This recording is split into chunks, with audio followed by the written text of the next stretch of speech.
Every 4 years, the world comes together to witness the amazing disabled elite athletes at the Paralympics.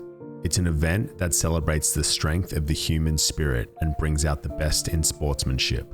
But behind the inspiring stories of perseverance and triumph lies a darker side of the Paralympics that is not often talked about. The Paralympics is now the third largest sporting event in the world, and millions of dollars worth of prize money and sponsorships are at stake. As we know, some people will do anything for fame and fortune. The 2000 Summer Paralympics in Sydney was already controversial due to numerous athletes returning positive drug tests, but the Spanish basketball team's shocking cheating scheme would tarnish the integrity of parasports forever. Fernando Martín Vicente, a man who seemingly dedicated his life to advocating for intellectually disabled athletes in Spain. His daughter was diagnosed with an intellectual disability when she was just a baby, which sparked his passion for the cause. In 1975, he founded the National Association of Special Sports, an organization that reportedly received substantial amounts of state funding over the years. Vicente also served as president of the Spanish Federation of Sportspeople with Intellectual Disabilities, or FEDI, vice president of the Spanish Paralympic Committee, and was also a member of the International Paralympic Committee, or IPC. His goal was to secure government grants and sponsorships from multinational corporations such as Telefonica and BBVA to improve sporting competitions for athletes with intellectual disabilities. Spanish newspaper El Mundo reported that his role within various organizations involved in sports and disabilities had earned him a €5 million fortune, as well as 8 cars, 5 houses, and a yacht. Despite the controversies surrounding his wealth, Vicente was instrumental in getting events for intellectually disabled athletes introduced at the 1996 Atlanta Games. To be classified as intellectually disabled, one had to score under 75 on an IQ test. FEDI was responsible for running the tests and assessing Spanish athletes. In 1998, Vicente approached semi-professional, non-disabled basketball players with an enticing offer: a free trip to Australia representing Spain and the chance to win €150,000. The catch? They would have to fake an intellectual disability and compete at the Paralympics. They did not have to sit IQ tests and were told that teams from other countries would employ the same tactic, so there was nothing to feel guilty about.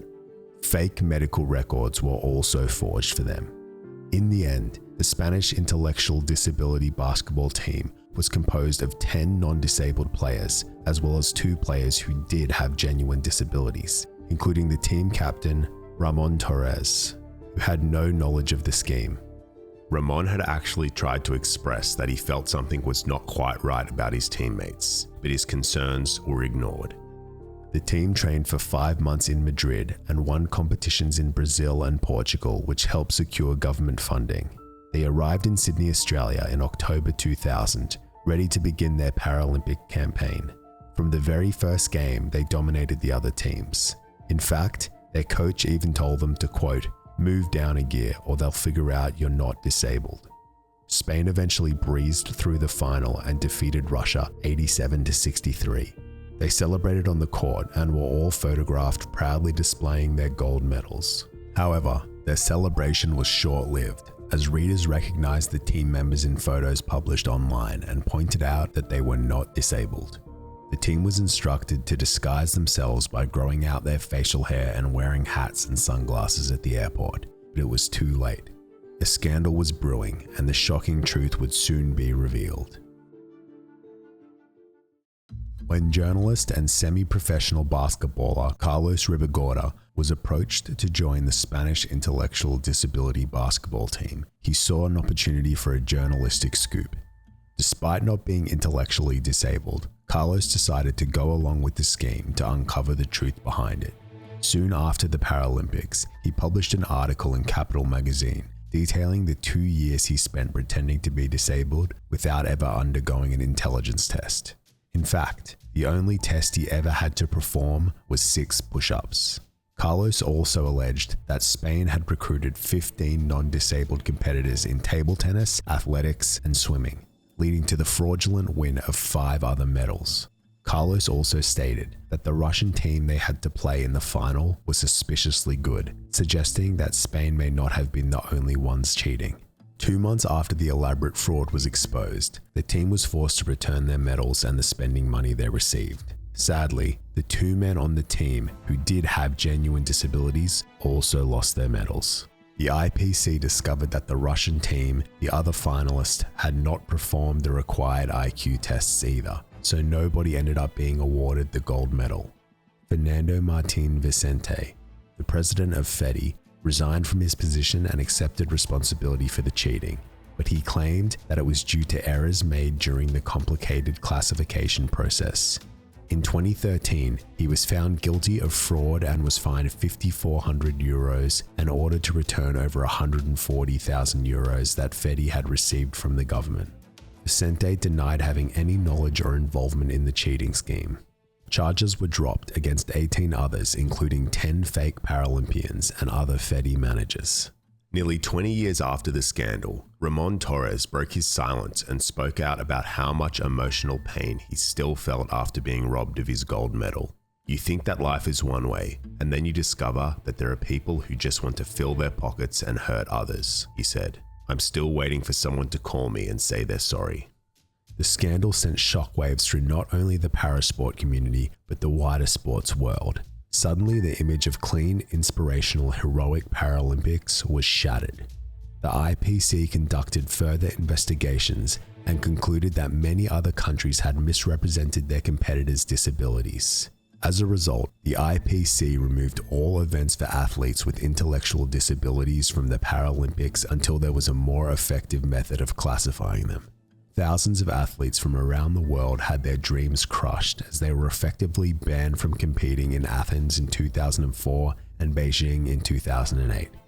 In 2009, a new classification process was developed, and competitors with intellectual disabilities were finally allowed to compete in athletics, swimming, rowing, and table tennis in London 2012. The Paralympics has grown into major business since the Sydney Games in 2000, with countries and sponsors investing millions of dollars to fund and promote athletes whose stories highlight the best of humanity. At the Tokyo Games, Team USA Paralympians earn the same amount of prize money as Olympians for the first time. However, recent investigations by the BBC and Australian ABC have revealed a classification crisis in the Paralympics, which has led to widespread cheating. Since no 2 disabilities are alike, teams of classifiers for the International Paralympic Committee, the IPC, assess how athletes' impairments affect their performance and place them in classes with other competitors of similar skill, fitness, power, endurance, and other factors. Classification is a crucial component in ensuring the fairness and integrity of parasports. The idea is to create as level of a playing field as possible for every competitor.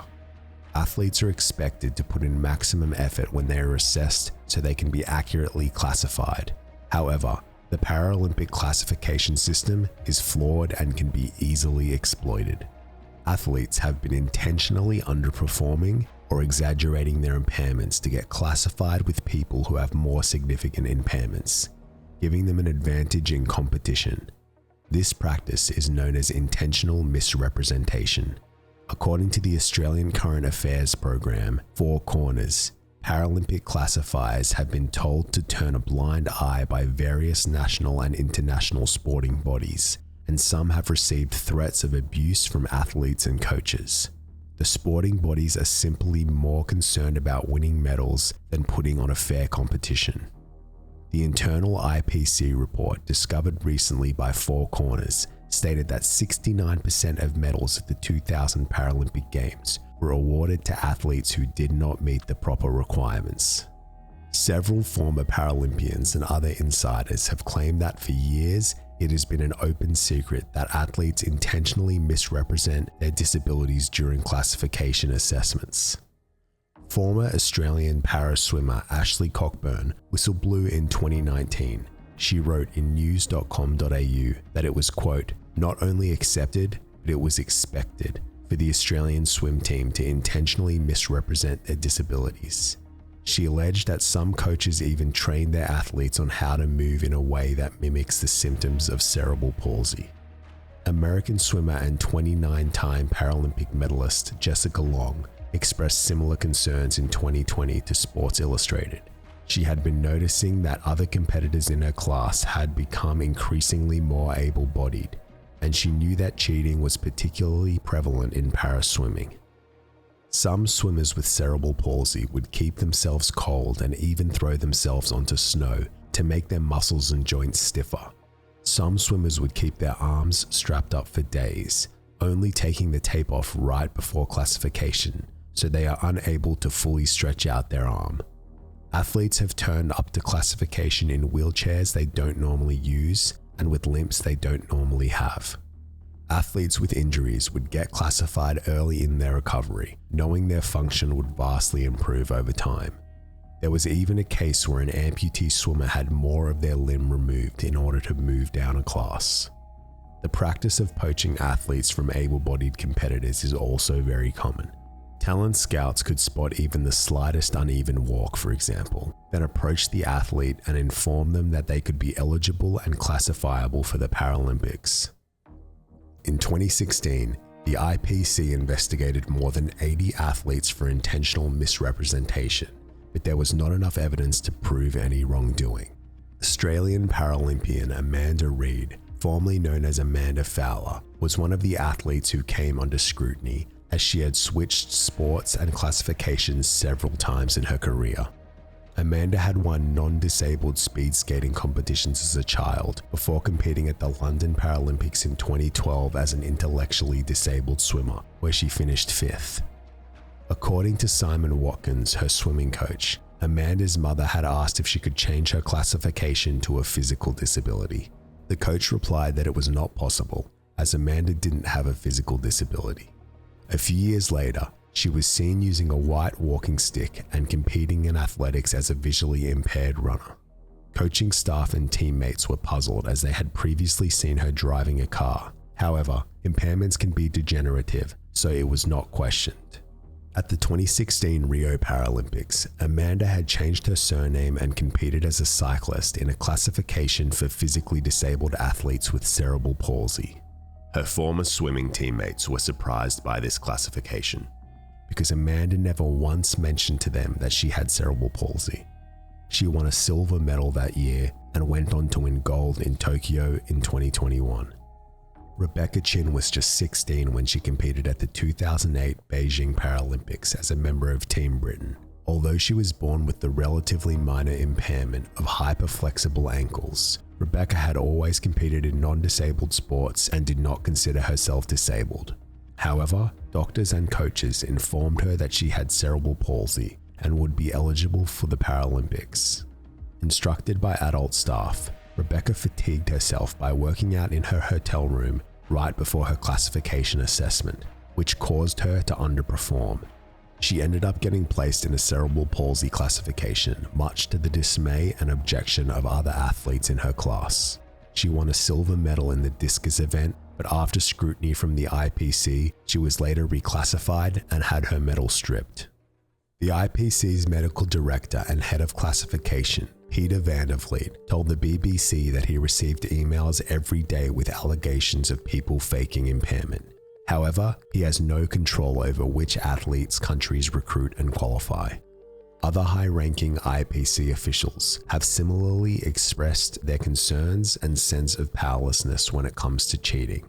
Some Paralympians, such as British sprinter Bethany Woodward, have even handed back their medals, feeling that they were not won fairly because they knew their teammates were not disabled or had misrepresented their impairment. Other athletes chose to quit their sports entirely when the feeling of helplessness became overwhelming as they watched their rivals compete against and beat legitimately impaired athletes. They were breaking records and claiming taxpayer-funded grants, scholarships, and sponsorships without punishment. There is also the ugliness of genuine para-athletes being accused of cheating by their peers and even parents, and being forced to share medical records to prove their classification. Some coaches and officials believe classification cheating should carry the same penalties that are in place for doping. The problem is, it is much harder to prove that someone is misrepresenting their impairment. The former head of the IPC, Xavier Gonzalez, believes an independent third party should take over the task of classification from the IPC, the same way the independent World Anti-Doping Agency handles drug testing in the Olympics. The unfortunate truth is that underneath the inspirational feel-good vibes of the Paralympics is a flawed classification system that creates an incentive for athletes to underperform or exaggerate a disability, and there are still no repercussions for those who cheat. Athletes, coaches, and national Paralympic committees know they can just get away with it. Early access to videos, discussions, polls, and behind-the-scenes blog posts are all on our Patreon. See you in the next video.